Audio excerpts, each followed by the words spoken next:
नमस्कार, अमर उजाला के लिए मैं हूं अमन। इस वक्त मैं खड़ा हूं बनारस के पंचगंगा घाट पर। यहाँ बाढ़ जैसी स्थिति देखने को मिल रही है। बताया यह गया है कि करीब 40 से ऊपर जो घाट हैं वो आपसी संपर्क तोड़ चुके हैं। फिलहाल आसपास जो लोग भटक रहे हैं, घूम रहे हैं, उनके लिए जल पुलिस ने चेतावनी और अलर्ट जारी कर दिया है। जल पुलिस ने यहाँ पर एक सुरक्षा घेरा भी बनाया हुआ था, वो आप देख सकते हैं। मैं अपनी प्रशांत से कहूँगा इस घेरे को दिखाएं। वो पास से जो घेरा बनाया हुआ गंगा पानी से डूब चुका है। चंद हफ्तों पहले बनारस में एक ऐसा नज़ारा, एक ऐसा फोटो वायरल हुआ था जिसमें बीच की जो रेतीली है वो देख रही थी, लेकिन आज जो माहौल है पूरा आप देख सकते हैं। मेरे पीछे पानी से लबालब हो गया, रेतीली नहीं दिख रही है। ये नज़ारा जो है बहुत सुकून भरा है, लेकिन एक दहशत भी बनी हुई है। आसपास जो लोग निवास करते हैं वे लोग 1 साल पहले का दृश्य याद कर रहे हैं। करीब अगस्त और सितंबर माह में भी बाढ़ का दंश लोग झेल चुके हैं। उस वक्त घाट किनारे लगभग 9 वार्डों के लोग परेशान हो गए थे। उनके घरों में बाढ़ का पानी घुस गया था, सीवर जाम हो गए थे। कुछ लोग ऐसे भी थे जो अपने घर के ही छत पर रह के दिन और रात गुजार रहे थे। कई लोग ऐसे भी थे जो अपने घर काम पर भी नहीं जा पाए थे। कुछ ऐसी ही परेशानियां इस बार भी झेलनी पड़ सकती है, ऐसा जल पुलिस ने संभावना जताई है। यहाँ कुछ उनसे हम बात करेंगे और जानेंगे कि वे लोग इस बाढ़ को लेकर क्या कहना चाहेंगे। जी बताएं, क्या नाम पड़ेगा आपका? मैं भूषण सिंह दिल्ली से हूँ। अच्छा, बराबर आता रहता हूँ यहाँ पे। काशी में क्या पहला आगमन है आपका? नहीं, कई बार आ चुका हूँ। बाढ़ की अगर बात करेंगे तो क्या आपने इसके पहले भी ऐसा बाढ़ देखा था काशी में? मतलब सुना तो होगा ही, लेकिन आपका पहली बार आगमन है, तो इस समय कैसा मतलब लग रही है? गंगा कैसी लग रही है? सही माना जाए तो माँ गंगा का सही रूप यही है, और इस रूप का दर्शन मैं अभी तक नहीं कर पाया था, पहली बार कर रहा हूँ। और बड़ा सुंदर लग रहा है जो है। और ये है कि ये पानी बढ़ भी सकता है जी। मैंने पता चल रहा है कि ये पानी ऊपर तक आता है जो है। अभी भी जो इसका डेडलाइन है उससे ऊपर पानी बढ़ चुकी है, और रोज रोज पानी बढ़ रही है। हम 3-4 रोज से यहीं पे हैं। अच्छा। और रोज रोज देख रहे हैं कि पानी बढ़ रही है। आज नाव भी बहुत सारे बंद कर दिए गए हैं, और घाटों की सफाई बहुत अच्छी है। आप देखेंगे कि यहाँ से वहाँ तक घाटों की बड़ी सुंदर सफाई देखने को अभी आपने नाव संचालन और सैर सपाटे का जिक्र किया, तो क्या टाइमिंग भी इसकी फिक्स की गई है? टाइमिंग के बारे में मुझे पता नहीं है, लेकिन आज नाव देखने को मिल नहीं रहा है जो है। कल नाव चल रही थी, कल मैंने नाव पे घूमा। यहाँ से जो मैं बाबा विश्वनाथ का दर्शन भी किया नाव से जा करके। और आज नाव बंद है। अच्छा, ठीक है।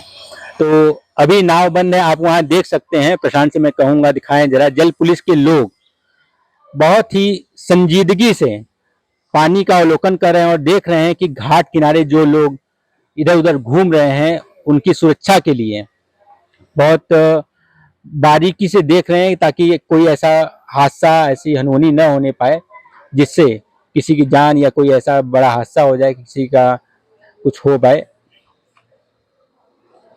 आप देख रहे हैं वीडियोग्राफी भी की जा रही है।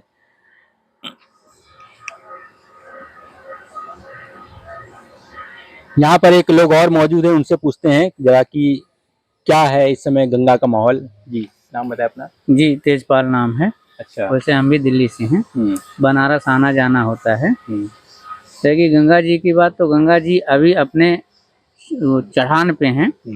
अभी 10 दिन से पानी का हर दिन बढ़ोतरी हो रहा है, मगर अभी बहुत उच्चतम लेवल पे नहीं है, अभी मिनिमम में है। इससे और पानी ऊपर आएगा। और यहाँ सुरक्षा व्यवस्था चौकस-बंद है। सबको अलर्ट जारी किया गया है। एक डेडलाइन दिया जाता है, एक मार्क दिया जाता है कि इससे नीचे न जाएं। बहुत सारे घाटों का संपर्क टूट चुका है। जो घाट आपस में एक दूसरे से कनेक्टिविटी थी वो टूट चुकी है, और इससे जल स्तर और बढ़ेगा आने वाले दिनों में। तो ये थोड़ी बहुत जानकारियां थी, लेकिन अगर हम इस माहौल को अगर छोड़ दें तो एक 1978 में भी इससे भयावह माहौल देखने को मिला था। यहाँ के जो बुजुर्ग हैं वे लोग बताते हैं 1978 में बेनिया बाग और नई सड़क जैसे इलाकों में वे लोग नाव से सैर सपाटा कर रहे थे।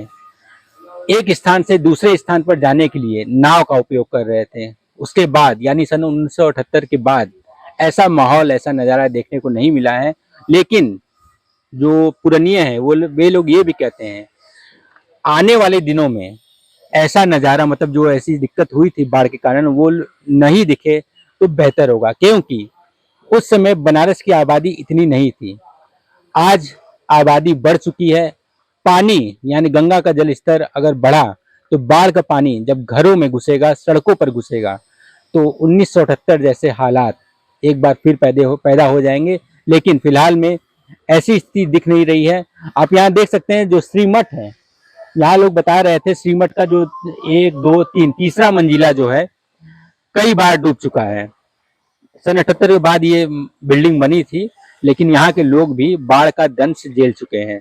तो वे लोग भी बताते हैं कि 1978 के बाद ऐसा बाढ़ कभी नहीं आया है कि यहाँ पर दिक्कतें हैं 1978 जैसी रहे। अपना नाम परिचय बता दीजिए। मैं प्रमोद माझी, अध्यक्ष माँ गंगा निसादरा शेवानिया। अध्यक्ष जी, आज किस तरह का मीटिंग का संपन्न हुआ जल पुलिस में?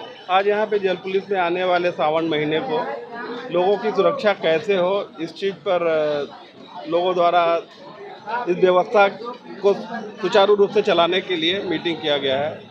क्योंकि बाढ़ में कांवरिया आते हैं, भीड़ भाड़ ज़्यादा होती है, तो सुरक्षा व्यवस्था भी ज़्यादा ज़रूरत है करने की। इन सारी चीज़ों को ही ध्यान में रखते हुए अधिकारी लोग द्वारा हम लोग को कुछ निर्देश भी दिया गया, कुछ सुझाव भी लिया गया, जिसको पूर्ण रूप से एक दूसरे की सहमति बनी है कि हाँ ऐसा होना चाहिए। तो हम लोगों ने इसी विषय पर चर्चा की और एक ख़ास चर्चा भी आज होना चाहिए था, लेकिन जो हो नहीं पाया, जो कि तेलिया नाला घाट पर आज का मेन मुद्दा तो बाढ़ था। बाढ़ पर यहाँ अधिकारी लोग द्वारा अपने व्यवस्थाओं का आदान प्रदान हुआ कि कैसे लोगों को सुरक्षित नौकायन कराए या कैसे लोगों को यहाँ पर सुरक्षित रखें। इन्हीं सब बातों पर बातें हुई और कुछ उन्होंने हमें अपनी तरफ से हिदायत भी दी है, कुछ हमारा सुझाव भी लिया है और कुछ नियम कानून भी जो बनाए बरसात को लेके उसको भी बताया गया है। और जितनी भी बातें थी वास्तव में वो मानने योग्य बातें थी और सारे माझी समाज के लोगों ने इसको स्वीकारा भी है और अपनी तरफ से जितना भी सुझाव था लोगों ने उनको दिया है। तो आने वाले कांवरियों को कैसे सुरक्षित रखा जाए, इसी बात पर विशेष चर्चा थी। और मैं निश्चित तौर पर फिर ये आपसे बताना चाहूँगा कि हमारे माझी समाज के लोगों ने हमेशा बाढ़ के दिन हो या नॉर्मल दिन हमेशा यात्रियों की सुरक्षा व्यवस्था करते रहे हैं और हम लोगों ने भी 100% उनको बताया है कि हम लोग पूरी तरह से उसको सुरक्षा देंगे। ये इन्हीं सब बातों को लेकर यहाँ पर मीटिंग का आह्वान किया। अध्यक्ष जी, देखा जाए तो जल बढ़ रहा है गंगा जी का, तो आज के नाव में भी कुछ प्रतिबंध में लगेंगे छोटी नाव? नहीं, देखिए जहाँ तक देखा जाए तो जल स्तर बढ़ तो रहा है, लेकिन अभी उस स्तर पर नहीं हो गया है कि नाव को रोका जाए। लेकिन हम लोगों ने खुद से अपनी जो छोटी नावें हैं उनको खुद से ही हम लोगों ने बंद कर दिया। अभी हम मझोली और बड़ी नावें ही चला रहे हैं, छोटी नाव को हम लोग खुद से बंद कर दिए। शासन प्रशासन तो अब एक तरह से हम लोग का अंग बन के रह गया, क्योंकि वो लोग बार बार हम लोग से सुझाव लेते हैं कि अब कौन सी नाव चलनी चाहिए, कौन सी नाव नहीं चलनी चाहिए, तो हम लोग उनको बताते भी रहते हैं। और आज इस बात पर भी चर्चा हुई कि अब छोटी नावें नहीं चलेगी, सिर्फ मझोली और बड़ी नावें चलेंगी। अध्यक्ष जी, देखा जाए तो जो बड़ी नावें हैं गंगा का जल स्तर बढ़ रहा है, तो क्या आप लोग के भी द्वारा जिस नाव पे जो 50 लोगों को सुविधा है तो उसमें क्या कम लोग बैठेंगे? एकदम, देखिए हमारा नियम है बरसात के दिन में जिस नाव का हमारा क्षमता 50 का होता है, हम लोग स्वतः ही 25 लोगों को बैठाने लगते हैं। और नगर निगम द्वारा जो लाइसेंस प्राप्त था उसी के हिसाब से हम लोग नौकायन कराते हैं। कभी भी आप नाव में देख लो। और एक बात पर विशेष रूप से ध्यान देने की बात है कि कभी भी हम अपने नाव में जितने भी सवारियों को बैठाते हैं सारे लोगों को लाइफ जैकेट जरूर पहनाएंगे। ये हमारी बात हुई। और ये तो जो सिर्फ मेला के समय में बात आती है मदिरापान, वैसे तो हमारे 99.9% लोग ऐसा करते नहीं है, लेकिन कभी 0.1% जो करता है उसके लिए सख्त हिदायत है कि नौका चलाते समय किसी भी तरह का नशा न करे, न सिर्फ मदिरा बल्कि किसी भी तरह का नशे का सेवन न करे। ऐसा यहाँ से हिदायत। जी, देखा जाए जो क्रूज जो चलती है बाढ़ में, तो आप लोग के भी पास क्रूज हो गई, तो क्या ये भी चलेगी कि नहीं चलेगी? जरूर। देखिए जिस दिन हमारी नावें बंद